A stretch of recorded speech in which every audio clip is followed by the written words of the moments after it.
How's it going, everyone? My name is ZeroMatter here, hosting the ZeroMatter experiment. Well, welcome back, I guess.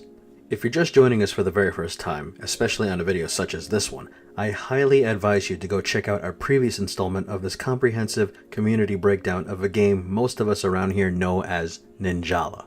Last video, I mentioned something in regards to Ninjala that I will be covering at a later date, and yet there's still one more thing I personally would like to talk about.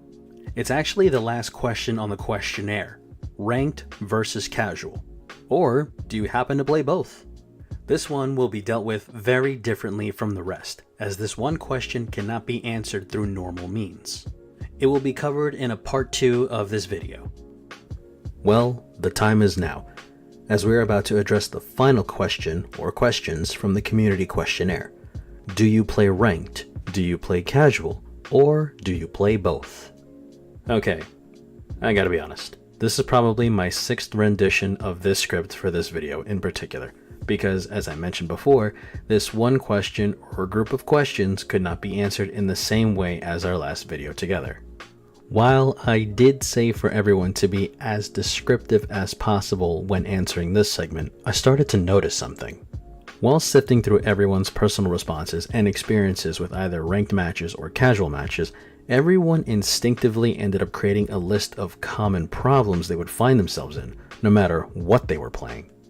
While there were dozens of responses that included more technical stuff such as the parry system, the WNA resort, shinobi cards, etc., it all pales in comparison with what everyone ended up throwing up on the common problems list. So, after writing the script for the 6th time over and trying to find some type of unison with all the feedback I got, I have come up with a solution. This will be divided into mini parts in this video. Alright, so to start this off, do you play ranked, casual, or both? Both. Since this was the smallest group, we will start here and then work our way up. So, for the people that actually do play both casual and ranked, there seems to be an agreement. The agreement is that playing both casual and ranked keeps things from getting too stale. The variation in playstyles is a great way to keep things flowing. The repetition of weapons gets old very quick, especially when you have already faced the same group of players using nothing but sound hammers for the past 5 matches straight. That is why playing both ranked and casual on and off definitely helps out in situations like these. Ranked matches. Ranked matches is an interesting one for me personally. Although I never really dabbled much in the ranked space, I can kind of sympathize with these players, because for one thing, it's a fun challenge. If you grow that confident in yourself when you're playing normal matches, that can get stale. It's a hard feeling to explain if you're not into ranked battles, but there definitely is some elevated feeling of accomplishment.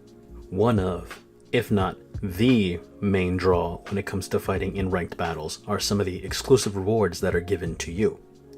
These types of rewards can only be found in this particular bracket. During the early days, I'm sure the rewards may have been worth it. However, over time, according to my notes here, they seem to have lost their exclusive flair dramatically.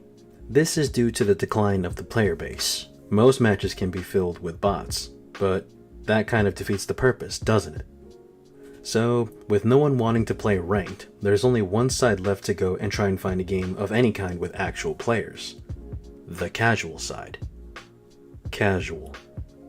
Oh, casual side. The land of opportunity of being able to play a game with people of relatively casual gameplay. At least in the early days. This isn't something one should just laugh at. You have to understand, some people just don't enjoy the hassle of constantly going all out in a game just to claim a win. The casual side of Ninjala is where a lot of us actually met one another. At the height of Ninjala, the casual side was just overflowing with friendly faces of people just wanting to have a good time. Some of us were able to teach newbies at a good, slow pace, do mini fashion shows of some kind, experiment with weapons to really learn the ins and outs of the mechanics. It was honestly a really fun time. Take for example what our good friend Buster Pumpkin had to say about the casual experience. My goal was to have fun, have a good time. It didn't matter for me if I win. It didn't matter if you guys snipe at me. As long as you guys were having a good time and a good day and all of that, that was my goal. Because we have our bad days, we have our good days. I wanted everyone to have a good time no matter what.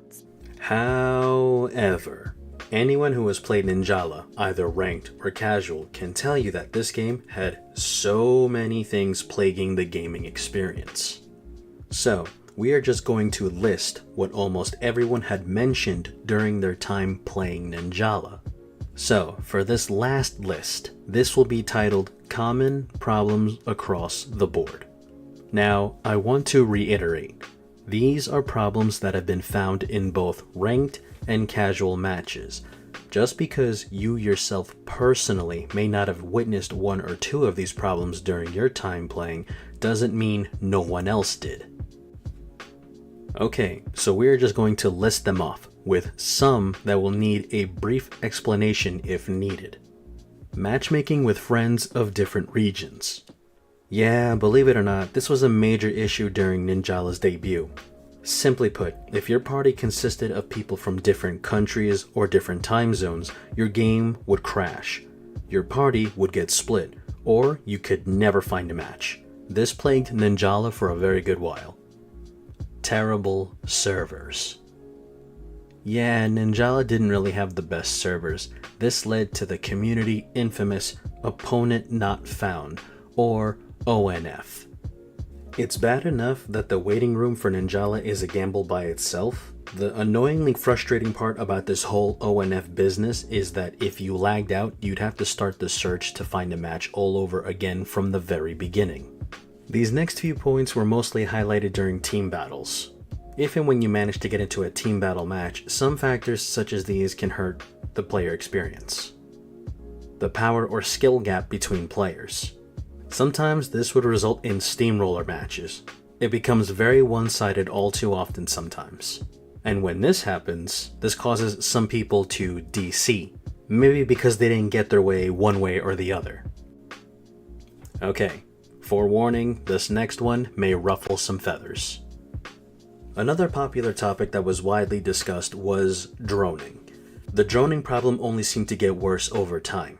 Now, if you're new to this game, let's kind of fill you in on what this whole droning thing is. Yes, drones are available in the match to help boost your team's points overall.